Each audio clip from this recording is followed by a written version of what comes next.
Hello student, आप सभी का स्वागत है मोबाइल पाठशाला के यूट्यूब चैनल पे। मेरे दोस्तों, ये एक ऐसा टॉपिक है जो कॉमन टॉपिक है जिसको हम यूपी लेखपाल और यूपी कांस्टेबल दोनों में पढ़ सकते हैं। आप मेरे पीछे एक सवाल देख पा रहे होंगे। ये सवाल है प्रॉफिट एंड लॉस का, यानी कि हानि और लाभ का। मेरे दोस्तों, जितने यूपी एसआई और यूपी लेखपाल, यूपी कांस्टेबल और यूपी लेखपाल के जितने एस्पिरेंट हैं, वो सभी लोग ये वीडियो कंप्लीट देखें, पूरा देखें। बहुत बेनिफिशियल है कॉन्सेप्ट के साथ साथ। मेरे दोस्तों, यहाँ पे सवाल भी बिल्कुल वैसे ही लिए जाते हैं जैसा एग्जाम में पूछा जाता है। यानी कि एक तरह से कह सकते हैं कि सीधे एग्जाम के क्वेश्चन उठा के मैं आपके सामने लेके आता हूं। ऑप्शन इसलिए नहीं होता मेरे दोस्तों, क्योंकि आप अपने आप को टेस्ट कर पाए, आप अपने आप को जान पाए कि क्या आप इन सवालों को कर सकते हैं, क्या आप में ये एबिलिटी है, क्या आप इस सवाल को इजिली हैंडल कर सकते हैं। इस टाइप के सवाल को वीडियो को पूरा देखिए, वीडियो को शेयर करिए, लाइक करिए, सब्सक्राइब करिए, कमेंट करिए। ये आपकी जिम्मेदारी है। ठीक है, आइए जरा हम ये देखते हैं सबसे पहले हमें क्या क्या चीजें पढ़नी पड़ेंगी। देखो जी, सवाल हमारा है आज का प्रॉफिट एंड लॉस का। प्रॉफिट एंड लॉस का, अच्छा याद रखना, जिसको प्रॉफिट एंड लॉस पूरी तरह से 100% क्लियर के साथ साथ एक ही वीडियो में पढ़ना है, तो वो मैंने एक संडे को एक क्लास लिया हुआ था। बिल्कुल डिटेल से लेके बिल्कुल एडवांस लेवल तक की प्रॉफिट लॉस वहां पे कवर हो जाएंगे। लेकिन अगर अगर आप बिल्कुल बेसिक पढ़ना चाहते हैं तो बेसिक यहां से आप, या सवालों की प्रैक्टिस करना चाहते हैं तो यहां से कर सकते हैं। ओके, देखिए जी, एक सवाल हम कह सकते हैं मेरे दोस्तों, प्रॉफिट एंड लॉस में क्या क्या चीजें एग्जिस्ट करती हैं। तो that is, profit and loss में सबसे पहली चीज तो ये होती है कॉस्ट प्राइस होता है। कॉस्ट प्राइस, कॉस्ट प्राइस यानी इसको हम कहते हैं क्रय मूल्य। क्या कहते हैं इसको? हम क्रय मूल्य कहते हैं। दूसरी चीज मेरे दोस्तों, अगर क्रय का मतलब खरीदा जाएगा तो इसका मतलब बेचा भी जाएगा। दैट मीन्स यहाँ पे विक्रय मूल्य भी होता है। विक्रय मूल्य भी होता है, यानी कि सेलिंग प्राइस। सेलिंग प्राइस, अगर खरीदा गया, बेचा गया, तो भाई साहब जहां से हम वस्तु को लेके आ रहे होंगे, अगर वो वस्तु किसी पैकेट में होगी तो उस पर कुछ एमआरपी भी लिखा होता है। आप जानते हो एमआरपी को हम कहते हैं मार्क प्राइस। मार्क प्राइस, या कभी कभी हम इसको कहते हैं list price. List price, list price, इसको हम कहते हैं सूची मूल्य, या हम इसको कहते हैं अंकित मूल्य। क्या कहते हैं? अंकित, अंकित मूल्य। मेरे दोस्तों, कुछ बेसिक बेसिक इंफॉर्मेशन आप ले लीजिए, इसके पहले आप सवालों को नहीं कर सकते हैं। बेसिक बेसिक इंफॉर्मेशन क्या है? जैसे मैंने आपसे कहा कि अगर आप खरीद सामान को खरीद बेच रहे हैं तो दो चीजें हो सकती हैं, या तो आपको लाभ होगा, या तो भाई साहब आपको हानि होगी। या तो लाभ होगा या तो हानि होगी। तो अगर लाभ हुआ मेरे दोस्तों, तो आप ये कह सकते हैं सर जी, मेरा विक्रय मूल्य बढ़ा था, मेरा विक्रय मूल्य बड़ा था और मेरा क्रय मूल्य छोटा था। क्रय मूल्य छोटा था। तो आप यहां से एक आइडिया ओवर ओवर लगा सकते हैं मेरे दोस्तों कि अगर अगर मेरे भाई लाभ बराबर विक्रय मूल्य, अगर मेरा लाभ होगा तो विक्रय मूल्य माइनस क्रय मूल्य को हम कहेंगे लाभ। और अगर कहीं मेरा हानि होना शुरू हो गया, अगर हानि होना शुरू हो गया, तो दैट इज इक्वल टू मेरे दोस्तों, आप ये कह सकते हैं कि क्रय मूल्य बड़ा होगा, क्रय मूल्य बड़ा होगा, और माइनस विक्रय मूल्य छोटा होगा। विक्रय मूल्य, देखो जी, एक चीज और समझ लेना मेरे दोस्तों, यहां पे हम इसको छोटे छोटे फॉर्म में सीपी बोलते हैं, इसको हम बोलते हैं एसपी, और इसको हम बोलते हैं एमपी। एमपी मतलब होता है मार्क प्राइस। Got it? ये हम छोटे फॉर्म में बोलते हैं। जैसे मान लीजिए, आप इतनी बड़ी चीज याद थोड़ी करेंगे, आप इतना याद करेंगे sir ji, profit is equal to SP minus CP. ये याद करेंगे आप, या आप ये याद करेंगे सर जी, लॉस बराबर सीपी माइनस एसपी। ये छोटे छोटे फॉर्म में आप इस चीजों को याद करते चले जाएंगे। ठीक है, आप कहेंगे सर जी एक बात मुझे बताओ, अगर मुझे विक्रय मूल्य निकालना है तो क्या फॉर्मूला होगा? अगर मुझे विक्रय मूल्य निकालना है तो सर जी फॉर्मूला क्या होगा? तो इसके लिए जो फॉर्मूला यूज होगा वो ऐसे होगा कि भैया विक्रय मूल्य, याद रखना, अगर हमें प्रॉफिट हो रहा है तो विक्रय मूल्य बराबर क्रय मूल्य, क्रय मूल्य प्लस लाभ, प्लस लाभ, या अंग्रेजी में बोले तो एसपी बराबर क्या होता है मेरे दोस्तों, सीपी प्लस प्रॉफिट। ठीक है, आप इसको याद रखेंगे। सेम वही चीज यहां पे, अगर यहां पे मैं विक्रय मूल्य फाइंड करना चाहता हूं तो यहां पे विक्रय मूल्य क्या होगा सर जी, यहां पे जो विक्रय मूल्य होगा वो कैसे होगा दोस्तों, वो सर जी कुछ ऐसे होगा, क्रय मूल्य में से मैं हानि घटा लूं तो क्रय मूल्य में से, ठीक है, माइनस हानि। समझे? अगर आप और अच्छी तरह से लिखना चाहते हैं तो एसपी बराबर क्या होता है, CP minus loss, CP minus loss, CP minus loss. Clear है मेरे दोस्तों? तो ये चीजें ऐसी थी। अब इन्हीं सारी चीजों को आप परसेंटेज में अगर लिखना चाहते हैं तो हमेशा याद रखिए कि परसेंटेज, तो हमसे कभी कभी पूछेगा कि भैया प्रॉफिट परसेंट क्या है, या ये पूछ सकता है कि लॉस परसेंट क्या है, या कभी कभी प्रॉफिट परसेंट और लॉस परसेंट मेरे दोस्तों दिया होगा, कभी कभी प्रॉफिट परसेंट या फिर लॉस परसेंट दिया होगा। मतलब इसको हम कहते हैं लाभ प्रतिशत, इसको हम कहते हैं हानि प्रतिशत, तो कभी कभी दिया होगा। तो याद रखना मेरे दोस्तों, जब अगर ये चीज दी हुई है तो आप यहां से कह सकते हैं सर जी प्रॉफिट परसेंट बराबर होता है प्रॉफिट अपॉन सीपी इंटू 100, और इसकी कहानी सर जी ये होती है कि लॉस अपॉन सीपी इंटू 100। आप मेरी बात अगर समझ पा रहे हो तो मैं ऐसे करूंगा कि मेरे भाई जो भी मेरे पास यहां पे परसेंटेज आएगा, यानी कि प्रॉफिट परसेंट या फिर लॉस परसेंट आएगा, तो मैं उस चीज को सीधे सीधे फ्रैक्शन में चेंज करूंगा। ठीक है, अगर मेरे पास कहीं लॉस आएगा तो मैं उस चीज को फ्रैक्शन में चेंज करूंगा, यानी कि भिन्न में चेंज करूंगा। ठीक है, तो याद रखना जो मेरा नीचे वाली वैल्यू आएगी, नीचे वाली वैल्यू, ये मेरे दोस्तों होगी क्रय मूल्य। ये क्या होगी, ये क्रय मूल्य होगी। याद रखना क्रय मूल्य that is equal to CP, और ऊपर वाली वैल्यू मेरी भाई हमेशा होगी प्रॉफिट, तो पी की वैल्यू मतलब प्रॉफिट। ऐसे ही सेम अगर इन दोनों को अगर मैं जोड़ दूंगा तो आप जानते हैं इसको हम कहते हैं एसपी, एसपी बराबर एस सीपी, एसपी बराबर क्या होता है, सीपी प्लस प्रॉफिट। और सेम वही कहानी यहां पे दोहराएंगे मेरे दोस्तों। अगर मैं कहूं कि मेरे पास सीपी बराबर क्या होगा, तो सीपी बराबर दोस्तों होगा ये नीचे वाली वैल्यू क्रय मूल्य, है ना, कॉस्ट प्राइस, कॉस्ट प्राइस। ठीक है, PRICE, कॉस्ट प्राइस। ठीक है, अगर मैं आपसे कहूं मेरे दोस्तों यहां पे एसपी क्या होगा, तो सर जी एसपी आप जानते हैं इस वाले में से आप इसको क्या कर लेंगे, घटा लेंगे, यानी कि सीपी माइनस लॉस। आप मेरी बात समझ पाए होंगे। अब इन चीजों को कैसे करना है ये हम सवालों के माध्यम से समझेंगे। ठीक है, और बाकी चीज आपको कुछ करनी नहीं है। आओ जरा फटाफट देखो यहाँ पे, मैं पेन का कलर चेंज कर लेता हूं, पेन का कलर मैंने येलो ले लिया।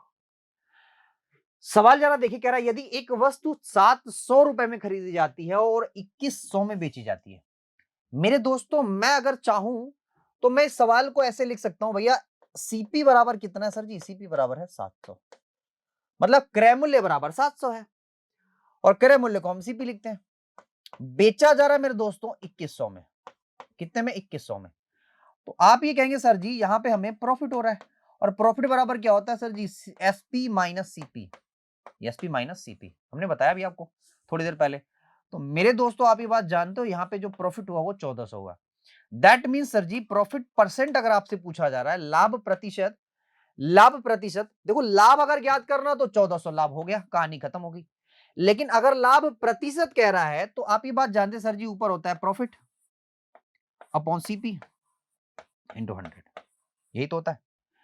तो मेरे दोस्तों प्रॉफिट है यहां पे 1400, और सर जी सीपी है 700, गुणा यहां पे है 100, तो यहां तो गया 7 दिया, 7 दूना 1400, सॉरी 7 दूना 14। तो प्रॉफिट जो परसेंट आया सर जी ना, प्रॉफिट जो परसेंट आया वो कितना है सर जी, वो आया 200%। वो कितना है, 200%। वो कितना है, 200%। आप सवाल को ऐसे भी कर सकते हैं, आप सवाल को एक और माध्यम से कर सकते हैं जिससे सवाल बेहद ही छोटा हो जाएगा। कैसे सर जी, आप पहले ही रेशियो ले लो, आप पहले ही रेशियो ले लो, 7 एकम 7, 7 तिया 21, आप रेशियो ले लो, कहानी खत्म करो। रेशियो मैंने ले लिया तो मेरे दोस्तों ये देखो सीपी है, तो भैया सीपी बराबर कितना सर जी, सीपी बराबर 1। सर जी एसपी बराबर कितना है जिसपे हम बेच रहे हैं किसी वस्तु को, तो सर जी एसपी बराबर है 3 यूनिट। ले भाई, आप बताइए मुझे प्रॉफिट कितना हो रहा है, अगर 3 पे मैं बेच रहा हूं, 1 पे मैं खरीद के लाया था, तो सर जी आपको 2 का प्रॉफिट हो रहा है। किस पे भाई साहब, सीपी पे। तो अगर परसेंटेज निकालना तो गुणा 100 करेंगे, दैट इज इक्वल टू 200%। आप उम्मीद है ये चीज समझ पाए होंगे, इसमें कोई दिक्कत नहीं। इसमें कोई दिक्कत नहीं, कोई परेशानी नहीं। ओके, बढ़े आगे। चलिए नेक्स्ट अगला सवाल। अब आप खुद कर सकते हैं, इसमें कोई दिक्कत नहीं है। आप ये बात जानते हैं, आप से कह रहा है कि एक वस्तु को 1600 में खरीदा गया। सबसे पहले मैं रेशियो ले लूं, यहां मैंने 4 किया, यहां मैंने 3 किया, हो गया रेशियो। कह रहा भैया 4 में खरीदा, इसका मतलब सीपी मेरे दोस्तों कितना है, 4 है। एसपी मेरे दोस्तों कितना है, 3 है। मतलब 4 में खरीदा, 3 में बेचा। भाई साहब ज्यादा में खरीद के लाए थे, कम में मैंने बेच दिया। ओके, तो बताओ मुझे प्रॉफिट की लॉस। सर जी मुझे लॉस होगा, कितने का लॉस हो रहा सर जी, 1 का लॉस। किस पे भैया, तो हर लॉस सीपी पे होता है। यानी कि आप ये बात जानते हैं कि लॉस बराबर लॉस, लॉस परसेंट बराबर लॉस अपॉन सीपी इंटू 100। तो दैट इज इक्वल टू मेरे दोस्तों, आप काटेंगे 25%, 25%, 25%। ठीक है। अच्छा, अगर आपसे ये पूछा जाता कि लॉस कितना है, तो आप कुछ नहीं करते, आप इसमें से इसको घटा लेते। तो भैया लॉस अगर पूछेगा तो 400, और लॉस परसेंट पूछेगा तो मेरे भाई 25%। ठीक, चलिए अगला सवाल देखो। यहां पे भी आप वही काम कर सकते हैं। सबसे पहले आप एक काम करिए, आप इसको उड़ा लीजिए। तो भैया 0 से 0 क्या, 4 पंजे 20, किधर आ गए भैया, 4 पंजे 20 हो गया, 4 छक्का 24। ले भाई, सीपी सर जी मेरा कितना है, 5 है। सर जी एसपी मेरा कितना है, 6 है। तो भैया कितना प्रॉफिट लिया हमने, 1 का प्रॉफिट। अरे भाई 5 पे खरीदा, 6 पे बेचा, 1 का प्रॉफिट लिया। 1 का प्रॉफिट भैया किस पे लिया, 5 पे। तो भैया अगर प्रॉफिट परसेंट हमें निकालना है, तो आप ये कह सकते हैं प्रॉफिट परसेंट 1/5, 1/5 गुणा 100 करेंगे, तो प्रॉफिट परसेंट मेरे दोस्तों आ जाएगा कितना, ये आ जाएगा 20%। तो कैलकुलेशन अगर आसान करनी है तो पहले ही रेशियो ले लिया करो, पहले ही रेशियो ले लिया करो, कहानी खत्म। नेक्स्ट सवाल दोस्तों ये है, कह रहा है 2900 रुपए में एक कुर्सी खरीदी जाती है और 2320 रुपए में दूसरी कुर्सी बेची जाती है, मतलब वही कुर्सी बेची जाती है। कहने का इसका मतलब ये है कि 2900 में खरीदा, 2320 में बेचा, मतलब हानि हो रही है। अगर हम एक काम करें, यहां से रेशियो ही ले लें, तो रेशियो लूंगा, देखो 29 से मैं काटूंगा 29 दहाई में, और 29 अट्ठे, एक बार और काट दूंगा, यहाँ 5 हो जाएगा, यहाँ 4 हो जाएगा। क्लियर, यानी कि भैया सीपी हमारा कितना है, 5 यूनिट है। और एसपी सर जी हमारा कितना, सर जी एसपी हमारा 4 यूनिट है। तो भैया 5 में खरीदा और 4 में ही बेच दे रहा हूं। मैंने कहा कि भाई साहब 4 में मैं लेके आ रहा हूं, मतलब 5 में मैं लेके आ रहा हूं, कह रहा 4 में मैंने बेच दिया। तो मैंने क्या कहा, क्या सहा भाई साहब, मैंने लॉस सहा, लॉस सहा कितने का, 1 का। कितने पे, क्रय मूल्य पे, भैया 100। तो इसको हम क्या लिखेंगे सर जी, इसको हम लिखेंगे 20%। यानी कि लॉस परसेंट बराबर कितना भाई साहब, लॉस परसेंट बराबर 20%। ठीक है। अच्छा नेक्स्ट अगला सवाल। पांचवा सवाल आपसे ये कह रहा है यदि एक वस्तु को 700 रुपए में खरीदा जाता है, यानी सीपी मेरे दोस्तों ये है, कह रहा और इसे 40% के लाभ पर बेच दिया जाता है। देखो दोस्तों, हमने आपसे ये बताया था कि जैसे ही हम इसको फ्रैक्शन में चेंज करेंगे, आपको याद हो तो अभी मैंने थोड़ी देर पहले बताया था, जैसे ही मैं इसको फ्रैक्शन में चेंज करूंगा, तो मेरे दोस्तों आप ये बात जानते हो कि 40% को हम लिख सकते हैं मेरे दोस्तों 2/5, 2/5। आप कहेंगे अगर कैसे, तो भैया इसमें 100 का भाग देके निकाल लेना 2/5। तो हमने आपसे कहा था जो ये नीचे वाला है ना सर जी, ये सीपी होता है, और ये मेरे दोस्तों प्रॉफिट होता है। क्लियर है भैया, 5 आपका सीपी है, जबकि सवाल आपका कह रहा है कि 700 सीपी है। ले भैया, आपसे कह रहा है कि भैया बताओ एसपी क्या होगा। तो एसपी मैंने बताया था ना कि प्रॉफिट प्लस सीपी, यानी कि 7 यूनिट। तो 5 से काटेंगे या फिर 7 से 49 कर दो, बटा 5 कर दो। तो 5 से काटेंगे, 5 नवा 45 हो गया, और 5 अट्ठे 40 हो गया, यानी कि 980 रुपया। तो भैया कुल मिला के 980 रुपया क्या हो गया उसका विक्रय मूल्य होगा। ये आपका विक्रय मूल्य है, यानी कि एसपी है, विक्रय मूल्य। ठीक है जी, ये आपका विक्रय मूल्य है। ओके, चलिए अगला सवाल आपसे कह रहा है, देखिए ये भी चीजें बड़ी इंपॉर्टेंट है, आपको फ्रैक्शंस भी आने चाहिए। तो फ्रैक्शंस, ये लाभ है, लाभ, लाभ है। ठीक है भाई, तो फ्रैक्शन देखो 22.5% की फ्रैक्शन क्या होती है। तो मेरे दोस्तों एक चीज आप याद रखना, पहली बात तो 12.5% की फ्रैक्शन होती है 1/8, और मेरे भाई 10 बाकी बचा, तो 10 को हम लिखते हैं 1/10। नहीं समझे, अरे भैया 22 को मैंने चेंज कर लिया, 22.5 को मैंने चेंज कर लिया किसमें भैया, 22.5 को मैंने चेंज कर लिया 12.5% में, और प्लस 10% में। तो भैया हमें ये पता है कि 12.5% की फ्रैक्शन होती है 1/8, और 10% की फ्रैक्शन होती है 1/10। क्लियर है? इसी को मैं सॉल्व कर लूंगा तो मेरे दोस्तों आप ये बात जानते हो 8 आ जाएगा ये 40, तो 8 पंजे 40 और प्लस 10 चौके 40, तो भैया 9/40। अगर आपको कोई समस्या होना हो तो क्लियर है? यानी कि मेरे दोस्तों जो मुझे 22.5% की फ्रैक्शन चाहिए थी ना, 22.5% की, वो मिल गई भाई साहब। कितनी मिल गई? 9/40। हमें इसका काम नहीं है, इसको हटा दो। ठीक है, इसका हमें काम नहीं है क्योंकि ये तो समझाने के लिए था आपको। ठीक, आ जाइए। अगला आपसे मेरे दोस्तों ये कह रहा है, नीचे वाला मेरा सीपी होता है, यानी कि सीपी मेरे दोस्तों हो जाएगा मेरा 40, जबकि सवाल कह रहा है सीपी 40 नहीं, सीपी तो 240 है, मतलब आई मीन 2400 है। तो एक यूनिट की वैल्यू कितनी होगी सर जी? 0 से 0 गया, 4 छक्के 24, यानी कि 60। एक यूनिट की वैल्यू मेरे दोस्तों आ गई 60। अब आपसे पूछ रहा है कि बेचा कितने में, दैट मींस एसपी आपसे पूछ रहा है। तो आप ये बात जानते हैं एसपी कैसे होगा, सीपी में आप प्रॉफिट जोड़ दीजिए। तो 49 यूनिट की वैल्यू पूछ रहा है आपसे, 49 गुणे 60। तो 49 गुणे 60 करना आप जानते हैं, 0 हो गया, 9 छक्का 54 के 4 और 9 सॉरी 6 चौके 24, 24 और 5 कितना होता है? 29। मेरे दोस्तों 2940 रुपया में अब मैं चीजों को बेच रहा हूं, जब मुझे 40% का प्रॉफिट चाहिए। देखिए अगला सवाल कह रहा है, यदि एक वस्तु को 400 रुपए में खरीदी जाती है और 20% की हानि पर बेची जाती है, तो यार 20% की फ्रैक्शन हम निकालना बच्चों का काम है मेरे दोस्तों। इसको हम कहते हैं 1/5। क्या कहते हैं? 1/5। और 1/5 का मतलब 5 मेरे दोस्तों है आपका सीपी। सवाल आपसे कह रहा है सीपी 5 नहीं है, सीपी है 4000। तो एक यूनिट की वैल्यू मेरे दोस्तों आ जाएगी कितनी? तो एक यूनिट की वैल्यू आ जाएगी 5 अट्ठे 40, 800, 800, 800। आपसे ये कहा जा रहा है कि वस्तु का विक्रय मूल्य, तो भैया सीपी में से आप क्या करेंगे? इसी को घटा देंगे क्योंकि लॉस हो रहा है।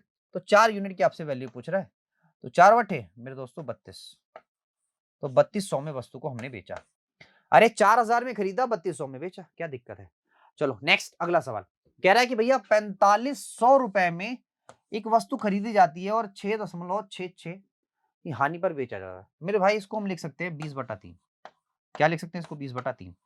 इसका फ्रैक्शन होता है 20/3, या फिर हम लिख सकते हैं 6 से ही 2/3, बात वही है।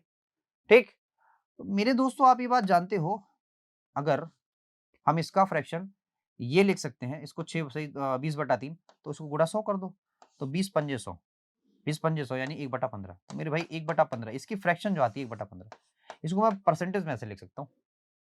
मतलब आई मीन इसको, ये डेसिमल में था, मैंने इसको फ्रैक्शन में ऐसे लिख दिया। ये परसेंटेज था, परसेंट हटाया तो मेरे भाई 1/15 आ गया। क्लियर है?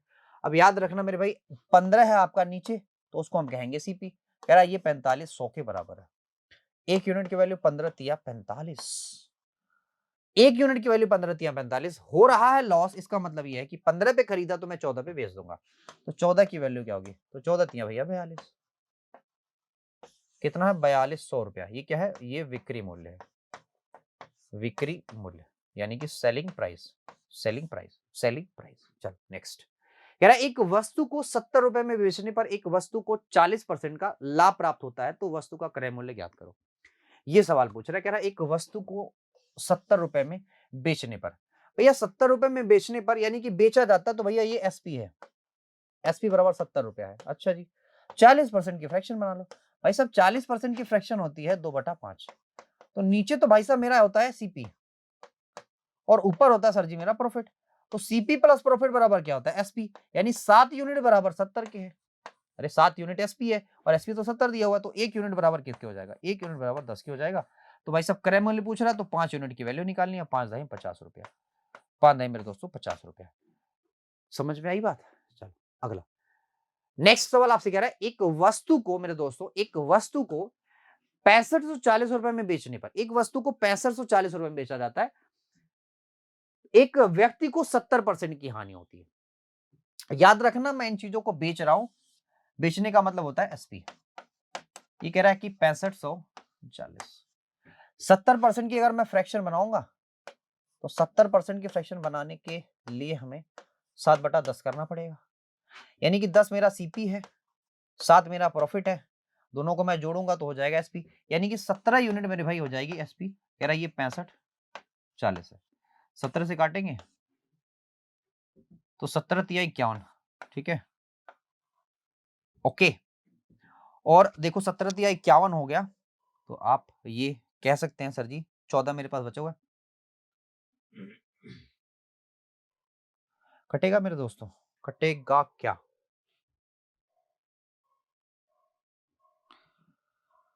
है ना, ये कट नहीं रहा, शायद यहाँ पे 3 होगा, मे बी हो सकता है, आई थिंक 17 तो 51 हुआ, तो 51 के बाद ये बचेगा मेरे दोस्तों 12, ठीक है, तो भी नहीं काम होगा, है ना, 12 होगा तो भी काम नहीं होगा, ठीक है। कुछ ना कुछ डेटा है, कुछ ना कुछ यहाँ पे डेटा में एरर है, या फिर अगर यही मान के मैं अगर निकालने लगूं, ठीक है, तो 17 तिया 51 हो गया, यहाँ तो कोई दिक्कत ही नहीं है, 51 हुआ तो आप ये बात जानते हो 14 आपका शेषफल आ गया, 144 बचा हुआ है ना मेरे दोस्तों।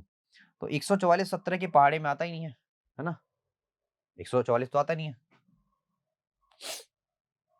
17 8 136 होता है, ठीक है। तो मेरे दोस्तों मे भी मैं अगर यहाँ पे 6 लिख देता, ठीक है, अगर मैं यहाँ पे 6 लिखता तो 17 9 153 होता, ठीक।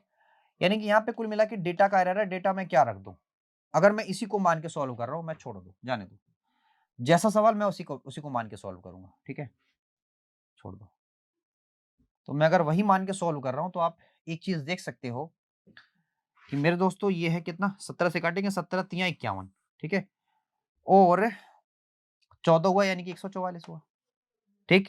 तो 144 17 8 136 8 हुआ, है ना, 8 हुआ ना, 80 हुआ,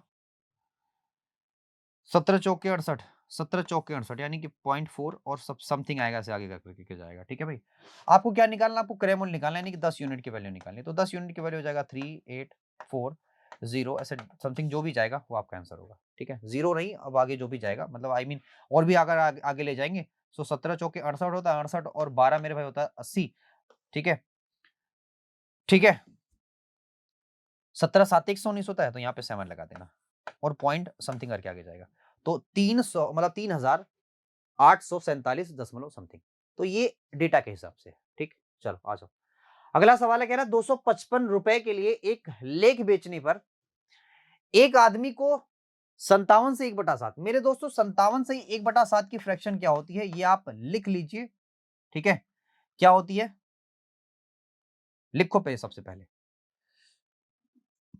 तो 4/, भाई साहब 7, क्या होती है 4/7, क्या होती है दोस्तों, 4/7 होती है, बहुत ही बढ़िया।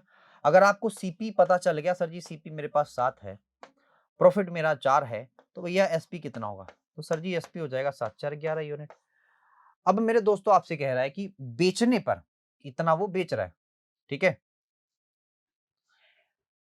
कह रहा है कि 255 रुपए के लिए एक लेख बेचने पर, ठीक है, एक आदमी को घाटा होता है, तो प्रॉफिट नहीं होता, घाटा होता है, क्या होता है मेरे दोस्त, घाटा, तो घाटा है तो हम घटाएंगे, यानी कि 3, तो 3 यूनिट की वैल्यू ये रही, 3 यूनिट की वैल्यू कितनी रही, 255, 255, तो यहां से काटेंगे, 3 8 24 3 5 15 85, आपसे पूछ रहा है क्रय मूल्य, तो क्रय मूल्य की वैल्यू 7 यूनिट है, तो 85 और गुणा 7, तो 7 25 35 के 5 हो गया 3, 7 8 56, 56 और 3 कितना होता है 59, तो भैया वस्तु का सीपी कितना है 559 रुपया, ठीक। नेक्स्ट 500 कितना है 595 रुपया, ठीक। नेक्स्ट सवाल आपसे कह रहा है एक मशीन है 3900 रुपए में बेची जाती है, तो एक आदमी को 30% का लाभ हुआ, अगर इसे 120% के लाभ पर बेचा जाता, तो मेरे दोस्तों देखो याद रखना मेरे दोस्त, आपसे सवाल ये कर रहा है कि 30% लाभ ऑलरेडी हो चुका है उसको, ठीक है ना, इसका मतलब यह है कि 130% की वैल्यू ही दे दिया है आपको, कितना 3900, 3900, तो 13 तिया 39, 30, एक यूनिट की वैल्यू मेरे दोस्तों आ गई 30। आपसे कह रहा है कि 12 120% का लाभ चाहिए, तो 100% तो ऑलरेडी उसका मतलब क्रय मूल्य होगा, 120% का लाभ चाहिए, मतलब इसको 220% में बेच दिया जाए, तो 30 गुणा 220, इसको मल्टीप्लाई कर लो, डबल जीरो आ ही जाएगा, 6 और 6 भी आ जाएगा, यानी कि 6600, भैया 6600 में अगर बेचेंगे तब जाके उसको 120% का प्रॉफिट होएगा, ठीक। तो आप समझ गए होंगे, ये सारी चीजें बिल्कुल क्लियर हो गई होंगी, ठीक। यानी कि अब आपको काम क्या करना है? आपको शेयर करना है, लाइक करना है, सब्सक्राइब करना है, आपकी ज़िम्मेदारी है। आज के लिए इतना ही। Thank you very much.